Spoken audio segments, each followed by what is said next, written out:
It's a documentary. Every human, and this is 95% of our life is coming from the programs, how to live life that we get in the first 7 years of life. And that's why poor people stay poor and rich people stay rich.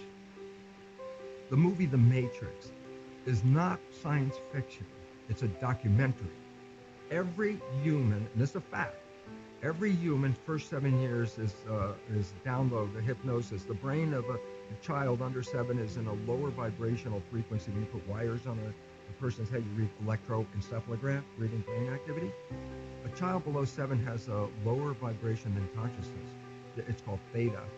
Theta is imagination. Oh, that's how kids play tea party with mud pies, but to them it's a real thing. A kid rides a broom, it's a horse. That's theta, imagination. Theta is also hypnosis. And the idea is this: before you can become conscious, if you don't have any programs, what are you going to be conscious of? What kind of programs are required to live on this planet? I say, how do you get them? Theta is hypnosis. You just watch. You watch your parents, you watch your siblings, and your community, because you have to learn how many 100,000 rules. Think about it. Just to be a functional member of a family and a functional member of a community, there are rules. Teach an infant these rules. It's like, oh, you don't have to. First 7 years, they observe it and just download it. Look, this is not new. I mean, there's the famous book, Rich Dad, Poor Dad. And basically said you come from a poor family and you could struggle your whole life and try to get rich, but you're not going to make it. And if you come from a rich family, you could be stupid your whole life and make it. Not because it was thinking, but it was unconscious behavior that was downloaded from rich families into kids. They're making the right moves unconsciously, but it's unconscious. And that's the same thing with poor people. Poor people have beliefs from the family. Oh, you can't make it. Life's a struggle. Things are hard. Who do you think you are? And if that's the program you get, then 95% of the day you will sabotage yourself. And that's why poor people stay poor and rich people stay rich, because the program. 95% of our life, this is a fact, comes from those programs in the subconscious. Every day, only about 5% of their life are you using conscious, which is creative. 5%. So your life is being lived, even though you think you're living your life. Exactly, and you don't see it because it's called subconscious, below conscious. And the Jesuits, for 400 years, they were boasting, and people didn't understand. They say, give me a child until it's 7 and I will show you the man. They've been saying that for 400 years because they knew 7 years was the program period. And 95% of your life after that will be whatever that program is. You don't have to try and think about what happened. I just say, look at your life.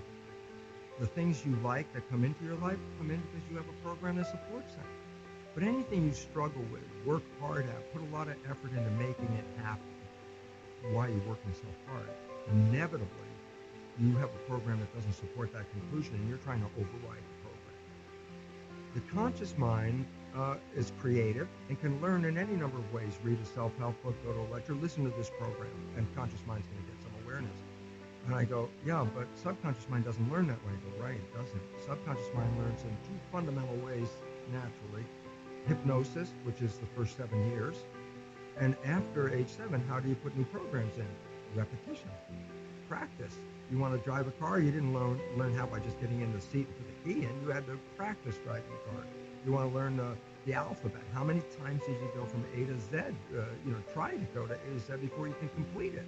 And once you completed it, you didn't have to go back and do it again. So 2 phases. You want to train the subconscious mind? Hypnosis. Repetition. I like the last one because there's a new phrase that's bandied about called fake it till you make it. Meaning, if you're not a happy person, I say, you want to be a happy person? Then repeat all the time, I'm happy, I'm happy. I say, well, you don't look happy or anything. I say, no, who am I talking to? By repetition, I'm talking to subconscious. If subconscious gets, I am happy, and 95% of your life comes from that subconscious, there will be a point once the subconscious got, I am happy, you don't have to say it again. Okay. It'll be automatic. And that's why we see people do affirmations and gratitude journals and stuff, because if you do that daily, it's repetitive. And that's the secret part. Putting a sticky note on the refrigerator is more like a suggestion, but it's not a repetition. So it doesn't work very well.